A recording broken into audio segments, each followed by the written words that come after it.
लोग समझते हैं कि बादशाह कामयाब होंगे, दौलत वाले कामयाब होंगे, मगर कुरान पाक कहता है कामयाब होंगे ईमान वाले।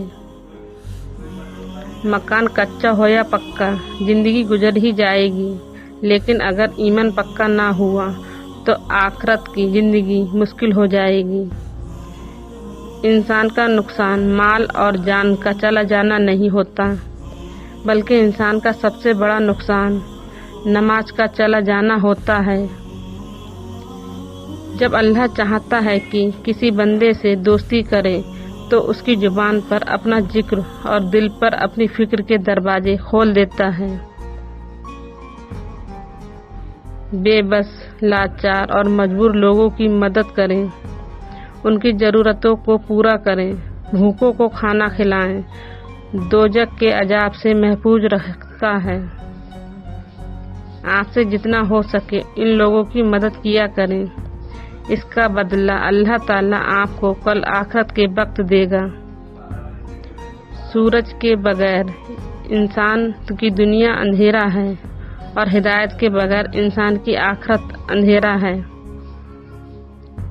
सबसे अच्छी जिंदगी वो बसर करते हैं जो अपनी ज़रूरतों के लिए सिर्फ अल्लाह पर भरोसा रखते हैं।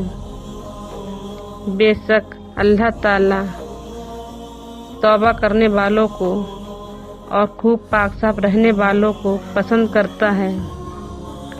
उसके दर पे सुकून मिलता है, उसकी इबादत से नूर मिलता है। जो झुक गया अल्लाह के सजदे में, उसको कुछ न कुछ जरूर मिलता है। अल्लाह ताला के नज़दीक सबसे बड़ा गुनाह यह है कि आदमी किसी से काम ले और उसको उसकी मजदूरी ना दे। तरबियत बताती है घर का माहौल और ख़ानदान कैसा है।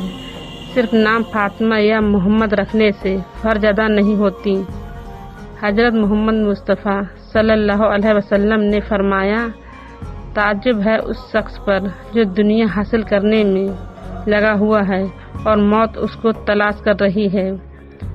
कुरान मजीद में सिर्फ मुसलमानों की मजहबी किताब नहीं है, बल्कि क़यामत तक पूरी इंसानियत की बनाई गई अल्लाह का भेजा हुआ आखिरी पैगाम है। अपना ज़्यादा वक्त अल्लाह के लिए निकालें, क्योंकि हिसाब माल का नहीं ऐमाल का होगा। ज़िंदगी की सबसे बड़ी बदनसीबी बेनमाजी होना है। या अल्लाह हम सबको 5 वक्त नमाज पढ़ने की तौफीक अता फरमा। जिस तरह आप किसी मामूली चीज़ को हासिल करने के लिए कोई कीमती चीज़ जाया नहीं करते, उसी तरह दुनिया के पीछे अपनी आखिरत को जाया ना करें। तकब्बुर चाहे दौलत का हो या ताकत का हो या इल्म का हो या फिर तकवा का ही क्यों ना हो, इंसान को रुस्वा करके ही छोड़ता है। हम सब ये चाहते हैं कि हमारी मौत ईमान पर हो, लेकिन ये क्यों नहीं चाहते कि हमारी ज़िंदगी ईमान पर हो। गुनाह पर शर्मिंदगी गुनाह को मिटा देती है और नेकी पर गुरूर नेकी को मिटा देता है। सच्ची तौबा आखिरत की रोशनी है और झूठी तौबा आखिरत का अंधेरा है। कर लिया करो बर्दाश्त हर दर्द इस आस के साथ कि खुदा नूर भी बरसता है आजमाइश के बाद। हाथों की खूबसूरती के लिए अपने हाथों से सदका दें, आवाज़ की खूबसूरती के लिए कुरान की तिलावत करें और चेहरे की खूबसूरती के लिए वुजू की आदत डालें। बाप के बाद एक अच्छा शौहर बीवी के सर की छत और उसका गुमान होता है।